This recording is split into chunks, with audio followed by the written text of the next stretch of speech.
The sound of breaking glass echoed through our house like a gunshot. I froze at the front door, my hand still gripping the handle, suitcase forgotten at my feet. Two voices carried from the living room, one male, familiar, the other female, unknown, rising with accusation. "You said you were getting divorced. You promised me, Ryan." My heart slammed against my ribs as I moved silently down the hallway. 5 days away on business, and this is what I come home to? The irony wasn't lost on me. I'd cut my trip short to surprise my husband. "Jessica, lower your voice. I can explain everything." "Explain what? That you've been lying to me for months? That your wife has no idea about us?" I stepped into the doorway, taking in the scene with clinical precision. A shattered wine glass lay in pieces near the fireplace. Ryan stood with his back to me, hands raised in placation. The woman, Jessica, was maybe late 20s. Mascara streaked down her flushed cheeks. She noticed me first, her eyes widening. "Oh, God." Her hand flew to her mouth. "You're her, aren't you? You're Nora."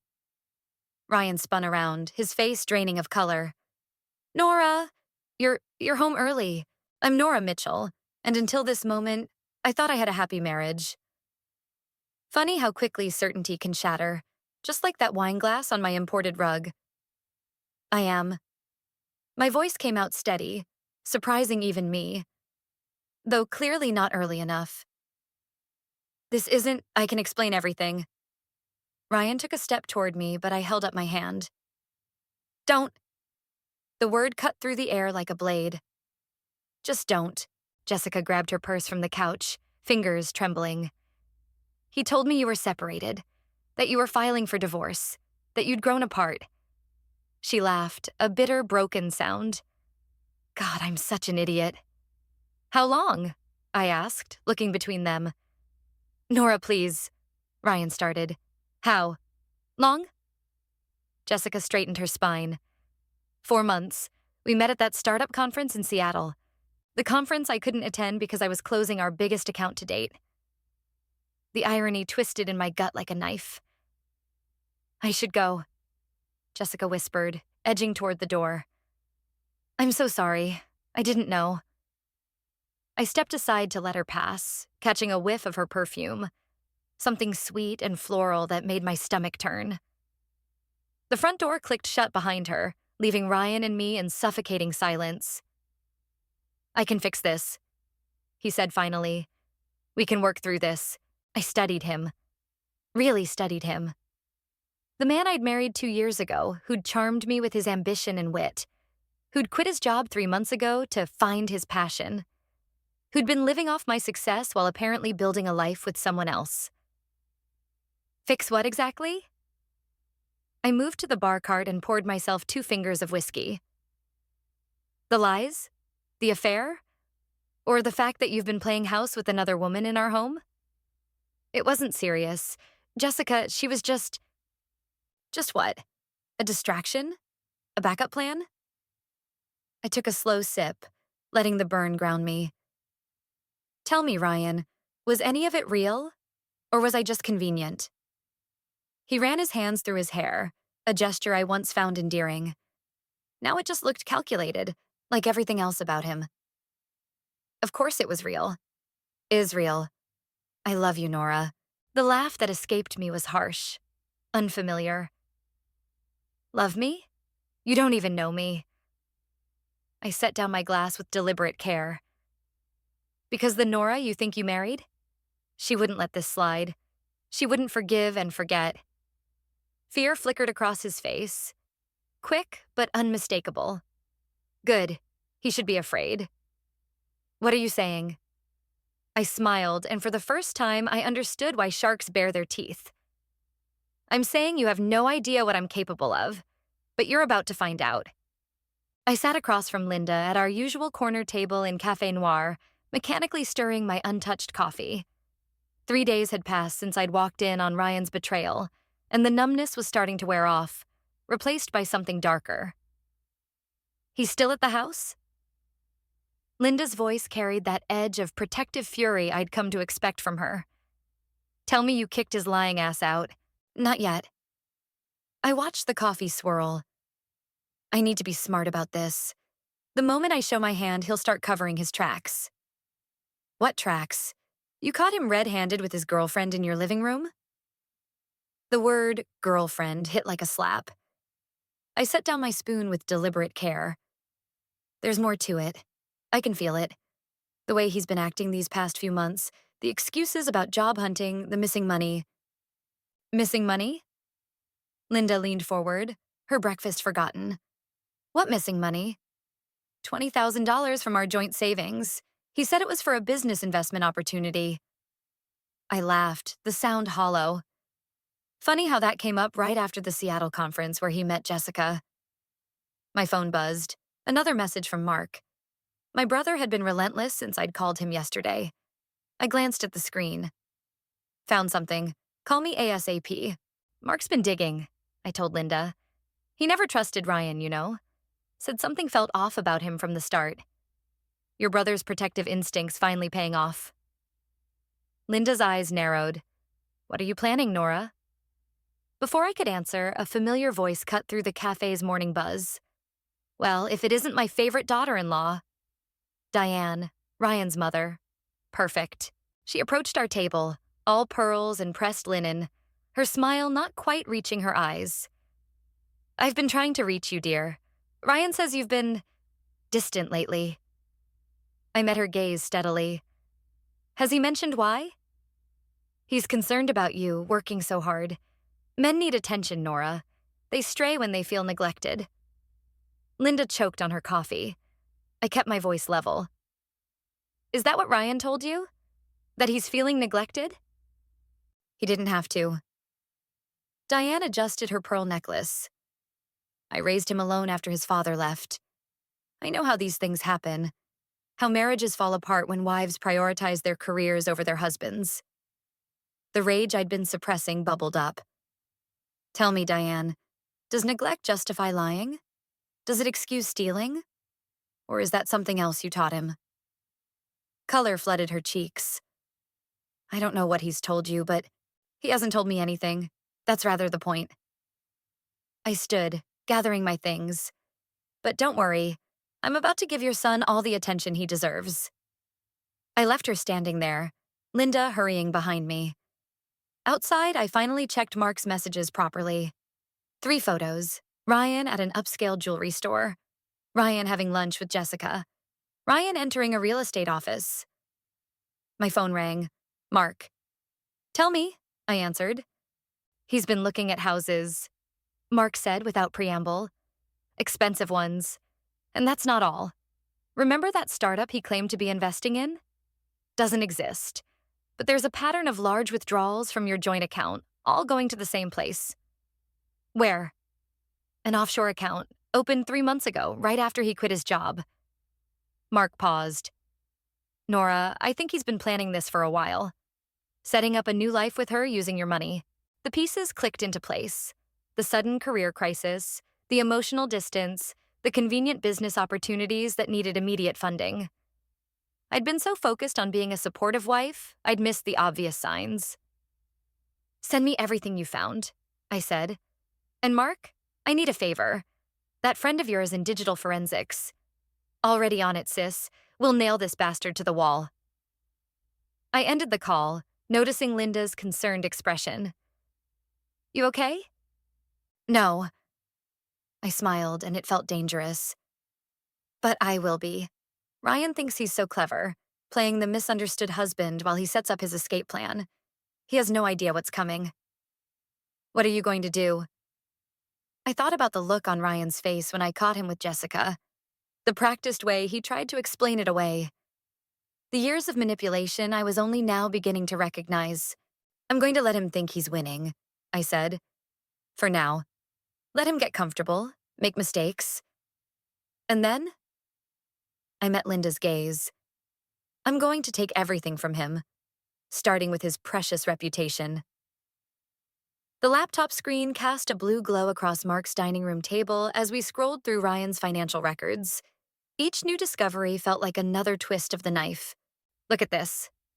Mark pointed to a series of transactions. He's been moving money around for months. Small amounts at first, then larger transfers after he quit his job. I leaned closer, my coffee going cold beside me. $200,000. That's how much he's siphoned off in total. My fingers clenched around the mouse. Money I earned while he was supposedly finding himself. There's more. Mark pulled up another window. Remember that beach house you two looked at last summer? The one you loved but said was out of your price range? My stomach dropped. What about it? He put a down payment on it last week. Not in your names, in his and Jessica's. The room tilted slightly. I pushed back from the table, needing space, air, anything to clear my head. Using my money. He's building a life with her using my money. Mark's phone buzzed. He checked it, his expression darkening. My contact at the bank came through. That offshore account? It's not the only one. There are 3 more, all linked to shell companies Ryan set up. Shell companies? I laughed, the sound brittle. The man who couldn't handle basic budgeting suddenly knows how to create shell companies? Someone's helping him. Mark's voice was grim. Someone who knows what they're doing. A memory surfaced. Ryan mentioning an old college friend who'd made it big in finance. What was his name? David? Daniel? My phone lit up with a text from Ryan. Working late tonight. Don't wait up. Working. Right. He hadn't worked in months. I need to go home, I said suddenly, standing. He's hiding something there. I can feel it. Nora. He thinks I'm at the office until 8. This is my chance. Mark grabbed his keys. I'm coming with you. The house was silent when we arrived. I headed straight for Ryan's home office, the one room he'd become territorial about lately. The door was locked, but Mark made quick work of it with a credit card. Inside, everything looked normal at first glance. Too normal. I went to his desk, trying drawers until I found one that stuck. Mark helped me pull it free, revealing a false bottom. Inside, a passport I'd never seen before, bank statements, a rental agreement for an apartment across town, and photos, dozens of them. Ryan and Jessica at restaurants, parks, hotels, dating back 8 months. 8 months, I whispered. We'd only been married for 16. Nora, look at this. Mark held up a document. It's a prenuptial agreement, unsigned, dated 3 weeks before your wedding. I snatched it, scanning the pages. He never mentioned a prenup, never even hinted, because he didn't file it. Mark's voice was tight. He kept it as insurance. If you ever discovered anything, he could claim we had an agreement, that the money was rightfully his. The paper crumpled in my grip. All this time he was planning contingencies. A car door slammed outside. Through the window, I saw Ryan getting out of his car, with Jessica. Quick, Mark hissed. Take photos of everything. Put it back exactly as we found it. My hands shook as I documented each betrayal. As we carefully replaced everything, I heard them enter the house. Jessica's laugh drifting up the stairs. We slipped out through the back door, my heart thundering. In Mark's car, I finally let out the breath I'd been holding. What now? Mark asked. I stared at the house. My house bought with my money, where my husband was currently entertaining his mistress. Everything I'd believed about my marriage, about Ryan, had been carefully constructed fiction. Now? I pulled out my phone, scrolling to a number I'd saved but never called. Now I contact Jessica's fiancé. Mark's head snapped toward me. Her what? The man she was engaged to when she met Ryan. The one she told Ryan she'd broken up with. I smiled, and it felt like baring teeth. Turns out Ryan's not the only one keeping secrets. How did you— Linda's sister works at the jewelry store where he bought the ring. The one Jessica's still wearing when she's not with Ryan. I pressed dial. Time to light some fires and watch it all burn. Jessica's fiancé, Michael, sat across from me at the downtown bar, his knuckles white around his whiskey glass. The photos I'd laid out between us told their own story. His future wife in various stages of intimacy with my husband. 6 months, he said, Voice hollow. We've been planning our wedding for 6 months. I took a slow sip of my martini. She told Ryan you broke up. While I was working overseas. He laughed, harsh and broken. I was in Dubai, building us a future, sending her money for the wedding. The irony wasn't lost on me. Ryan's been using my money to fund their affair. Michael pushed away the photos, his jaw tight.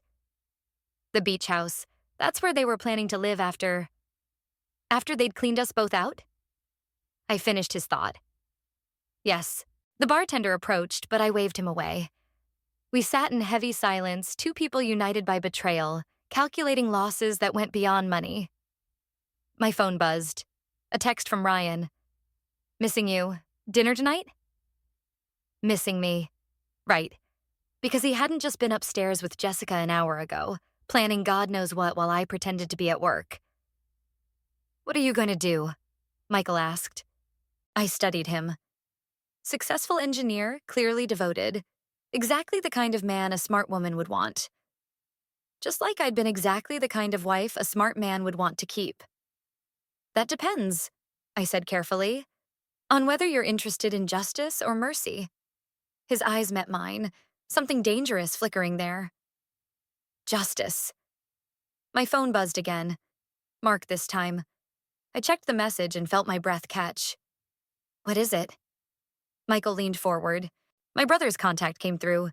He found something in those offshore accounts. I showed him the screen. They're not just planning to leave us. They're planning to destroy us. Michael scanned the information, his face darkening. Corporate espionage? They're selling company secrets? Ryan had access to my laptop, my company files. The realization hit like a physical blow. And Jessica works for our biggest competitor. Michael finished.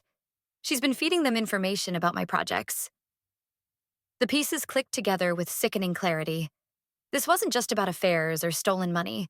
They were systematically dismantling our lives, professional and personal.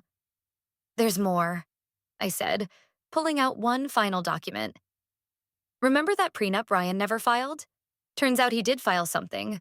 A modified version, backdated, giving him rights to my intellectual property.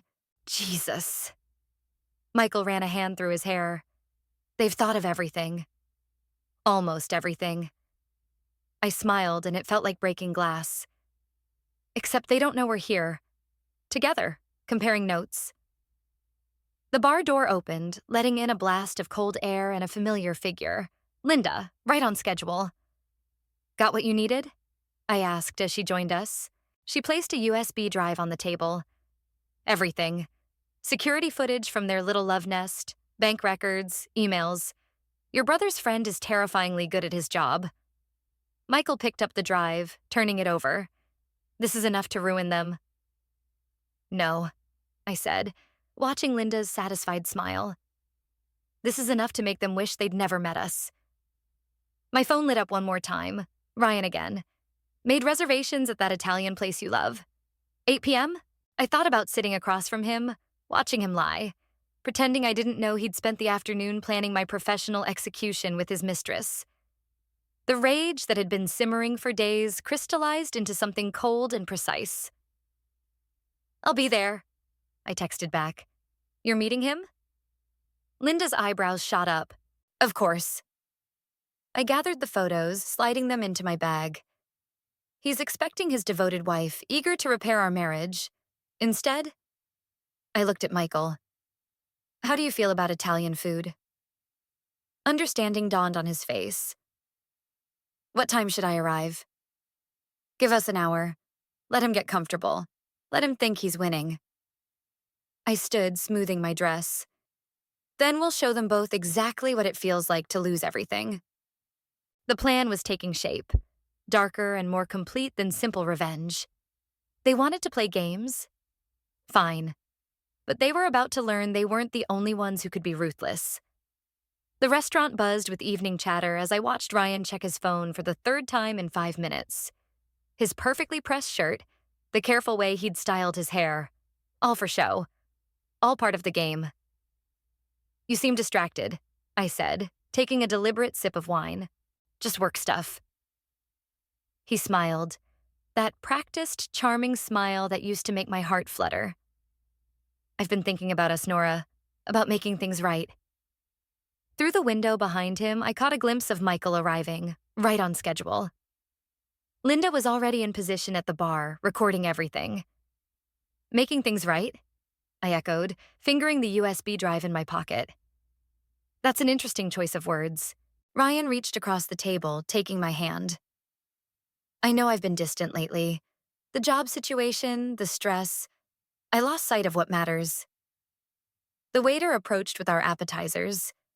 As Ryan pulled his hand back, his sleeve rode up, revealing the edge of a fresh scratch mark.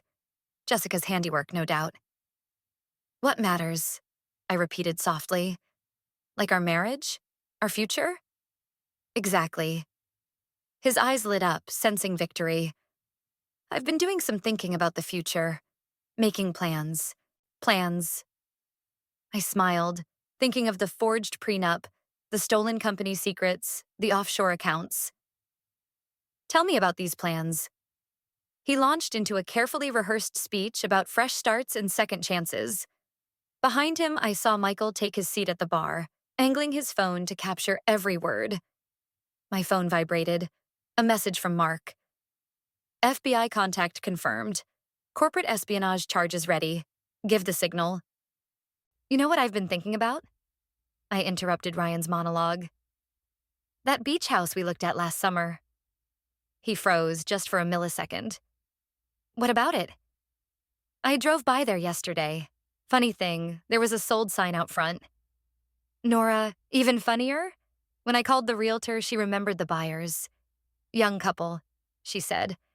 The husband matched your description perfectly. Color drained from his face. I can explain. Can you explain the offshore accounts too? The stolen company data? The forged prenup? Each word was a bullet, precise and deadly. Or should we wait for Jessica to join us? She could probably explain it better. He stood abruptly, chair scraping against the floor. You're being hysterical. Sit down, Ryan. My voice could have frozen hell. You'll want to be sitting for what comes next. Michael appeared at our table, placing a hand on Ryan's shoulder. Hello, darling, he said, eyes fixed on the entrance where Jessica had just walked in. She stopped dead, face draining of color. Michael, you're back early. The restaurant had gone quiet, dozens of eyes watching the scene unfold. Ryan looked between Michael and Jessica, realization dawning. You're her fiancé, Michael finished. The one funding the wedding you two were planning to run away to. Linda approached, phone still recording. Got everything, Nora, including his little confession about making plans. Ryan's face contorted. You set me up. No, Ryan, you set yourself up. I stood, placing the USB drive on the table. Everything's here. The fraud, the theft, the corporate espionage. The FBI is very interested in how company secrets ended up with our competitors. You wouldn't... Already did. They're probably at our house right now, seizing your computers. And Jessica's apartment too, I imagine. Jessica swayed, gripping a chair for support. Ryan, you said the information was legal. Shut up, he snarled, mask finally slipping. I leaned close, voice soft but carrying. You wanted to take everything from me? Congratulations, you succeeded. You took my trust, my love, my belief in our marriage. But my money, my company, my dignity? I straightened, watching him crumble. Those you don't get to touch. The restaurant doors burst open, federal agents flooding in. As they read Ryan his rights, I caught Diane's eye at the bar. She'd been there the whole time, watching her son's true nature emerge. Was it worth it?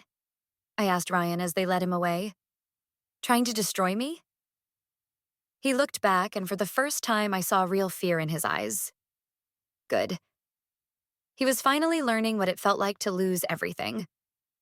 Outside, Linda squeezed my arm. You okay? I watched the FBI car pull away, feeling lighter than I had in weeks. No, I said honestly, but I will be.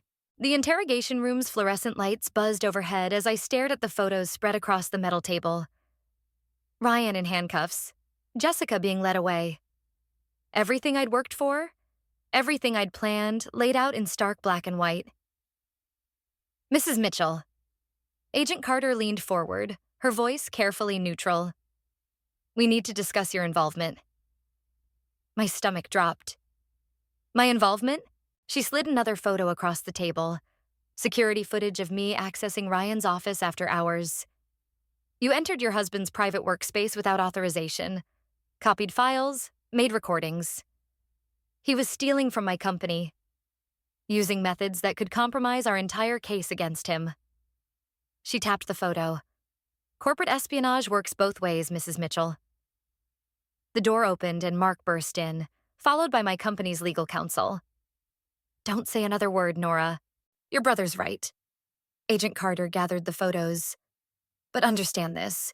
If any of the evidence you collected was obtained illegally, both you and your company could face serious consequences. The words hit like physical blows.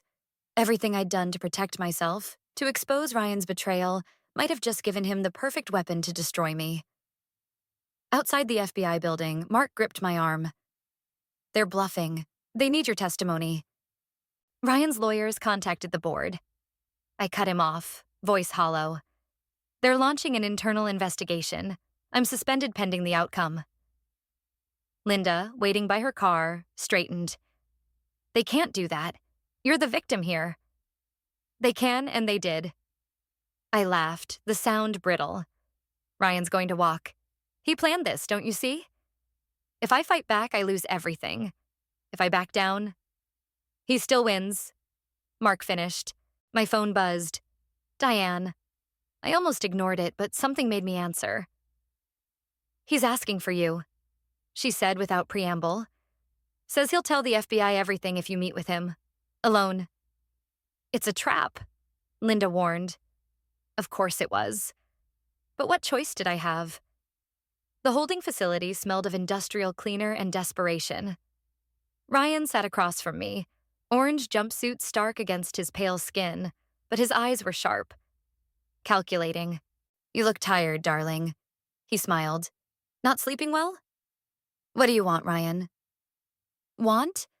I want what I've always wanted. A comfortable life. The question is, what do you want? He leaned forward. Your career? Your reputation? Your freedom? Because right now, I own all of those things. You're facing federal charges, based on evidence you stole. His smile widened. Evidence that proves you committed the same crimes you're accusing me of. The difference is, I planned for this. Did you? The truth hit me like a physical blow. Every move I'd made to expose him had been anticipated, weaponized. I'd played right into his hands. Here's what's going to happen. He continued softly. You're going to tell the FBI you planted the evidence, that you were jealous, unstable. Your testimony against me disappears, and in return, my lawyers don't pursue charges against you. And Jessica? Already took a deal. Smart girl. He sat back, victorious. Face it, Nora. You lost. I stood, legs shaking. You really think I'll let you win? I think you'll do exactly what I want. His voice followed me to the door. Because the alternative is watching everything you've built burn. Your choice, darling. Outside, I barely made it to Linda's car before my legs gave out. Mark and Linda found me there, curled in on myself, finally breaking. He planned everything, I whispered. The affair, the theft, my reaction, all of it. I thought I was so clever, gathering evidence, building a case. But he wanted me to do exactly that. We'll find another way, Mark insisted. There is no other way. The words tore from my throat. Either I let him walk free or I go down with him. Everything I did to protect myself, to get justice, he turned it all against me. Linda's hand found mine. What are you going to do? I stared at the holding facility, where my husband sat smugly orchestrating my destruction. 2 years of marriage reduced to a chess game I didn't even know I was playing. And now, checkmate. I don't know, I admitted, feeling the last of my certainty crumble. For the first time in my life, I really don't know. The boardroom felt like a courtroom as I faced the executive committee. Ryan's smug face at one end of the table, mine at the other. His lawyer sat beside him, a stack of documents ready for battle. I had only Diane's envelope, delivered an hour ago with a note. Use this. It's time. Before we begin, Ryan's lawyer stood. My client is willing to drop all charges if Mrs. Mitchell signs a full confession and resignation. How generous, I replied, not touching the papers he slid toward me. But I have a counteroffer. The boardroom door opened. Jessica walked in, followed by Agent Carter. Ryan's composure cracked. What is she doing here? Telling the truth, Jessica said, her voice steady. Finally, I opened Diane's envelope, spreading photos across the table. Ryan at various meetings, spanning months before our marriage. Each photo showed him with the same man, our competitor's CEO. Interesting timing, I noted, watching Ryan's face. All these meetings right before you pursued me? The marketing director with access to our entire product pipeline. The board members leaned forward, examining the photos. This proves nothing. Ryan's lawyer interjected. No? I nodded to Agent Carter, who placed a recorder on the table. Your mother kept excellent records, Ryan. Every conversation where you bragged about your long game, how you'd marry into success since you couldn't achieve it yourself. Diane's voice filled the room. You're just like your father, using people to get ahead. I raised you better than this, Ryan. You recorded me? Ryan's voice cracked. Your own son? I recorded a thief. Diane's voice was clear, present. She stepped into the room from where she'd been waiting. A man who became everything I warned him against. Jessica? I gestured for her to continue. She placed her own phone on the table. Ryan approached me at that conference because he knew who I worked for. He orchestrated everything. The affair, the fake relationship drama, all of it to distract from the real theft. You agreed to help him, one board member noted. I did. Jessica met their eyes. And I've accepted a plea deal in exchange for my testimony. Unlike Ryan, I'm not running from my mistakes. Ryan stood abruptly. This is all circumstantial. You have no proof of actual corporate espionage. Actually, Agent Carter stepped forward. We do. Your offshore accounts weren't as secure as you thought. Every transaction, every data transfer, we have it all. Your mother's evidence just gives us motive. Your own mother, I said softly. The one person who saw through you from the start. She came to me last week, Ryan. Showed me everything she'd gathered over the years. All those times you thought you were confiding in her, bragging about your clever plans, she was building a case. The color drained from his face as he looked at Diane. Mom? You chose your path, she replied. Now face the consequences. Ryan lunged across the table, reaching for the evidence. Mark, who'd been quietly watching from the doorway, intercepted him. They crashed to the floor, papers flying. You ruined everything, Ryan shouted as security pulled him up. I had it all planned, every detail. That's your problem, Ryan. I gathered the scattered evidence. You were so focused on the perfect plan, you forgot about the people. Real people, with real feelings who could see right through you. The board will be pressing full charges, the CEO announced. Agent Carter, he's all yours. As they led Ryan away, still shouting about betrayal, Jessica touched my arm. I'm sorry. For everything. I know. And surprisingly, I did. Diane remained after the others left, looking older than I'd ever seen her. I should have stopped him sooner. You stopped him when it mattered. I touched her shoulder. When he could have hurt more people. Outside, Linda waited with Mark. You okay? I watched Ryan being placed in a federal vehicle, his perfectly planned life crumbling around him. The rage that had driven me for weeks felt distant now, replaced by something quieter. Not peace, exactly, but understanding. You know what's funny? I said, watching the car drive away. He thought this was about revenge, about winning or losing, but in the end, it was just about truth. And truth doesn't need a perfect plan. It just needs to be spoken. Linda squeezed my hand. So what now? I turned away from the scene, facing the future. Now we rebuild. But this time, on honest ground. The beach house stood empty, its for sale sign swaying in the coastal breeze. I walked the perimeter, keys heavy in my pocket. Not mine anymore, but not Ryan's either. The property had been seized as evidence, another dream turned hollow. You sure about this? Mark asked, watching me from the deck. I nodded, unlocking the front door. The house Ryan had bought for his new life with Jessica now held only echoes and evidence tags. Fitting, somehow. Linda appeared in the doorway carrying a box. Found these in the master bedroom. Thought you might want to see them. Inside, photos of Ryan and me, carefully curated moments from our marriage. Each one felt like a prop now, stage scenes from a play where only one actor knew the real script. The sentencing is tomorrow, Mark reminded me gently. I know.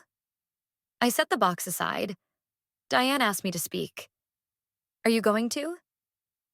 The question hung in the air as I moved through the empty rooms. Each space held ghosts of what might have been. Ryan's plans, my ignorance, all the lies that could have become truth if he'd chosen differently. My phone buzzed. A message from Jessica. Meeting with the SEC tomorrow, telling them everything. I owe you that much. You don't have to go tomorrow, Linda said, reading over my shoulder. The prosecution has enough without your testimony. That's not why I'm going.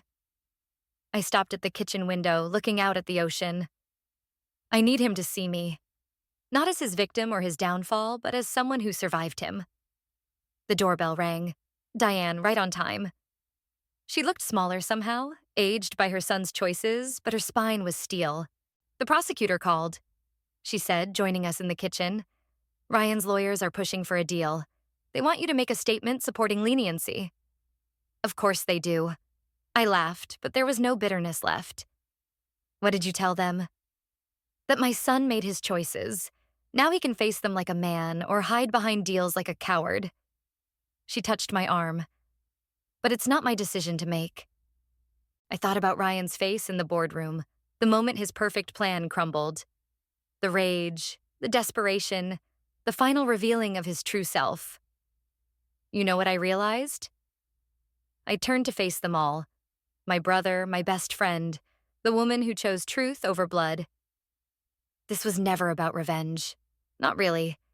It was about seeing clearly. About choosing who we want to be when everything falls apart.